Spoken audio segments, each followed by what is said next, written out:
Сила партнерских отношений, сотрудничество для долгосрочного успеха. В столице Якутии прошел международный форум для укрепления российско-китайских отношений. На мероприятие прибыла делегация из Китая. Во время пленарного заседания глава региона Айсен Николаев отметил, что Китай – крупнейший торговый партнер не только страны, но и республики в частности. Так, 19 муниципалитетов региона имеют побратимские соглашения с 22 провинциями Китая. А торговый оборот за прошлый год превысил $3 миллиарда. Кроме того, в рамках форума еще 6 муниципалитетов Якутии заключили побратимские соглашения с иностранными партнерами.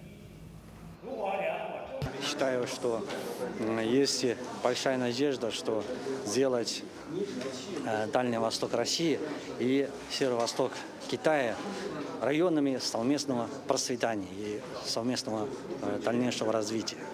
Я в этом уверен, что такая перспектива есть.